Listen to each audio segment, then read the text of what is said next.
नमस्कार, सियासी नुक्ता विद मुक्ता में आपका स्वागत है। आपके साथ मैं हूं मुक्ता सिंह। चुनाव के ऐलान का इंतजार अब कभी भी खत्म हो सकता है, क्योंकि चुनाव आयोग में 2 माननीय चुनाव आयुक्त आ गए हैं। 2 नए चुनाव आयुक्तों की नियुक्ति हो चुकी है। पिछले हफ्ते अरुण गोयल ने चुनाव आयुक्त पद से इस्तीफा दिया था। क्यों दिया था, ये देश को नहीं पता। चुनाव आयुक्तों की नियुक्ति नए नियम से होनी चाहिए या पुराने नियम से, इस पर शुक्रवार 15 मार्च को सुनवाई होनी है। लेकिन इसके पहले 2 नए चुनाव आयुक्त आ चुके हैं। चंडीगढ़ मेयर चुनाव में पीठासीन अधिकारी अनिल मसीह का मामला अभी देश भूला भी नहीं है। ऐसे में सुप्रीम कोर्ट का फैसला सुने बिना चुनाव आयुक्तों की नियुक्ति में क्या हड़बड़ी थी? चुनाव आयोग की ताकत पर क्यों सवाल उठ रहे हैं? आइए सियासी नुक्ता विद मुक्ता में जानने की कोशिश करते हैं। चुनाव आयुक्त चुनने वाली समिति की बैठक में विपक्ष का नेता नहीं, नए कानून के तहत सुप्रीम कोर्ट के चीफ जस्टिस पिछले साल ही बाहर, लेकिन 2 नए चुनाव आयुक्तों की नियुक्ति हो गई है। बस ऐलान बाकी है। रिटायर्ड आईएएस ज्ञानेश कुमार और सुखबीर सिंह संधू को चुनाव आयुक्त बनाया गया है। अब ये दोनों अधिकारी मुख्य चुनाव आयुक्त राजीव कुमार के साथ मिलकर देश में लोकसभा चुनाव कराएंगे। आईएएस अधिकारी ज्ञानेश कुमार कुछ ही दिन पहले अमित शाह की अगुवाई वाले सहकारिता मंत्रालय के सचिव पद से रिटायर हुए हैं। इस मंत्रालय के गठन के वक्त से ही ज्ञानेश कुमार ने यहाँ काम किया था। इससे पहले वो गृह मंत्रालय में कश्मीर डिवीजन के संयुक्त सचिव थे। उस दौरान ही जम्मू कश्मीर से आर्टिकल 370 खत्म किया गया था। दूसरे चुनाव आयुक्त सुखबीर सिंह संधू 1988 बैच के उत्तराखंड काडर के अधिकारी हैं। संधू को 2021 में जब पुष्कर सिंह धामी सीएम बने थे तो राज्य का मुख्य सचिव नियुक्त किया गया था। चुनाव आयुक्त तो आईएएस अधिकारी ही बनेगा, इसमें कोई विवाद नहीं है। कौन बनेगा ये भी नियमों से तय होता है, इस पर भी कोई विवाद नहीं है। लेकिन विपक्ष के नेता अधीर रंजन चौधरी, जो पीएम की अगुवाई वाले पैनल में थे, उन्होंने इनकी नियुक्ति पर बड़ा विवाद खड़ा कर दिया है।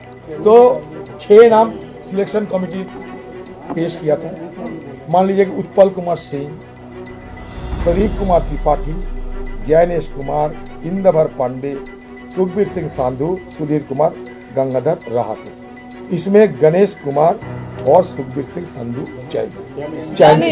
फिर से रिपीट वही तो गणेश कुमार, यही तो बता रहे हैं। एग्जैक्ट क्या ये बहुमत है उनका। पहले ही मुझे 212 नाम दिए गए, 10 मिनट पहले 6 नाम दिए जा रहे हैं और मैं जानती हूं कि ये बहुमत इनके पास है।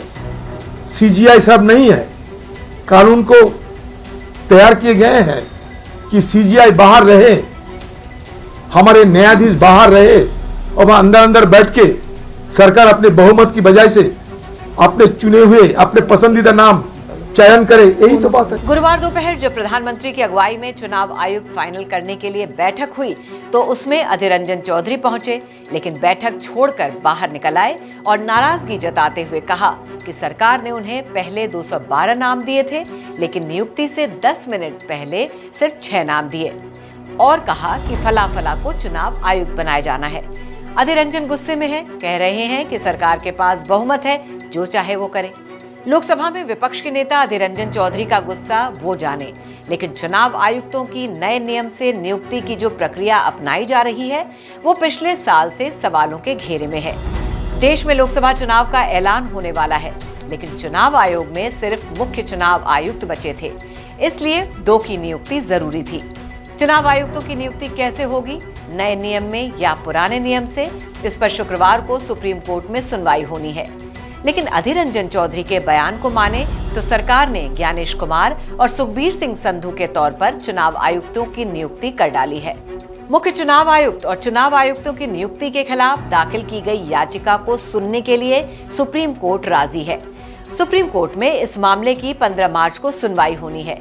कांग्रेस नेता जया ठाकुर ने मुख्य चुनाव आयुक्त और अन्य चुनाव आयुक्त की नियुक्ति को लेकर सुप्रीम कोर्ट में अर्जी दाखिल की थी। इस याचिका में मांग की गई है कि चुनाव आयुक्तों की नियुक्ति में सीजेआई यानी सुप्रीम कोर्ट के मुख्य न्यायाधीश भी होने चाहिए। पहले इसी नियम से चुनाव आयुक्तों की नियुक्ति होती थी, लेकिन पिछले साल ये नियम बदल दिया गया था।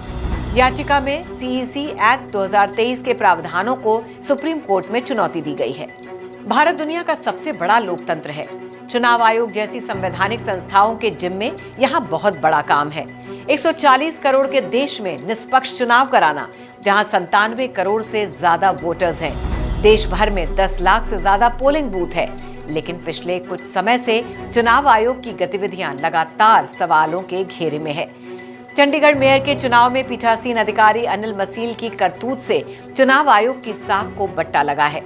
चुनाव आयोग में इस समय बड़ी हलचल है। पिछले हफ्ते अरुण गोयल ने चुनाव आयुक्त के पद से इस्तीफा दे दिया था। राष्ट्रपति द्रौपदी मुर्मू ने उनका इस्तीफा स्वीकार कर लिया है, लेकिन अरुण गोयल ने इस्तीफा क्यों दिया, क्या उन पर कोई दबाव था या फिर उन्होंने निजी कारणों से इस्तीफा दिया, इसका अभी तक उन्होंने खुलासा नहीं किया है। अरुण गोयल के चुनाव आयुक्त पद से इस्तीफा देने के बाद विपक्षी पार्टियों ने सरकार पर निशाना साधा था।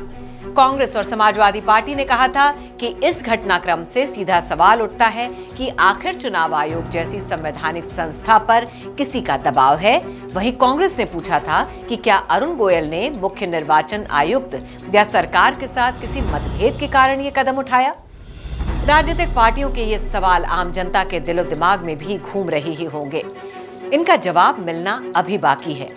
अब आप ये सोच रहे होंगे कि विपक्ष के नेताओं का क्या, उनका काम तो सरकार के हर फैसले पर सवाल उठाना ही है।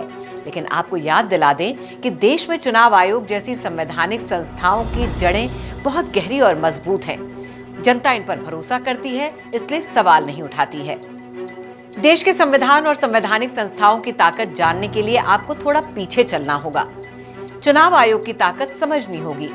1990 से 1996 तक देश के मुख्य चुनाव आयुक्त हुआ करते थे स्वर्गीय टीएन सेशन। 1990 में तब वो दौर था कि जब जनता को लगता था कि इस देश में सरकार ही चुनाव कराती है। बिहार और बंगाल में बूथ कैप्चरिंग की घटनाएं आम थी। सवर्ण और दबंग लोग दलितों को वोट नहीं डालने देते थे, उनके सारे वोटों पर खुद ठप्पा लगा देते थे। और ग्राम प्रधान से लेकर प्रधानमंत्री तक के चुनाव इसी तरह होते थे। टीएन सेशन को यह हकीकत मालूम थी, क्योंकि वो उसी सरकारी सिस्टम में रहे थे। मुख्य चुनाव आयुक्त बनते ही 2 अगस्त 1993 को टीएन सेशन ने एक 17 पेज का आदेश जारी किया, जिसमें कहा गया था कि जब तक सरकार चुनाव आयोग की शक्तियों को मान्यता नहीं देती, तब तक देश में कोई चुनाव नहीं कराया जाएगा। टीएन सेशन ने अगस्त 1993 के अपने आदेश में लिखा था कि चुनाव आयोग ने तय किया है कि उसके नियंत्रण में होने वाला हर चुनाव, जिसमें 2 साल पर होने वाले राज्यसभा चुनाव, लोकसभा और विधानसभा के उपचुनाव, जिनके कराने की घोषणा की जा चुकी है, अगले आदेश तक स्थगित रहेंगे। तब देश में कांग्रेस की मजबूत सरकार हुआ करती थी। सेशन ने पश्चिम बंगाल की राज्यसभा सीट पर चुनाव नहीं होने दिया, जिसकी वजह से केंद्रीय मंत्री प्रणब मुखर्जी को अपने पद से इस्तीफा देना पड़ा। लेकिन इस देश का संविधान हमारे सिस्टम को इतनी ताकत देता है, जिसमें निष्पक्ष चुनाव कराने का विधान है। अक्खड़ सेशन अड़े रहे और जब चुनाव आयोग को पूरी संवैधानिक ताकत मिल गई, तब उन्होंने देश में चुनाव कराए, ऐसे चुनाव जो निष्पक्षता की मिसाल बन गए। 1990 के दशक में पहली बार देश की आम जनता को ऐसा लगा कि चुनाव सरकार नहीं बल्कि चुनाव आयोग कराता है। और तब हालत ये हो गई थी कि किसी चुनाव में अगर किसी गरीब गुरबे को वोट नहीं डालने दिया जाता था, तो वो रिटर्निंग ऑफिसर को कह देता था कि वोट डालने दो, वरना सेशन साहब से शिकायत कर देंगे। और होता भी ऐसा ही था। टीएन सेशन ने अपनी autobiography through the broken glass and autobiography में लिखा है कि उस समय दूर दराज के गांव से उनके लैंडलाइन फोन पर फोन आते थे, जिन्हें वो खुद रिसीव करते थे और उस शिकायत का निराकरण करने की कोशिश करते थे। 2024 के आम चुनाव के पहले चुनाव आयोग पर सवाल उठना शुभ संकेत नहीं है। राजनीतिक दल किसी भी गारंटी की बात करते रहें, लेकिन देश को चुनाव आयोग जैसी संस्थाओं पर भरोसे की गारंटी चाहिए, और ये काम खुद चुनाव आयोग से बेहतर कोई और नहीं कर सकता है।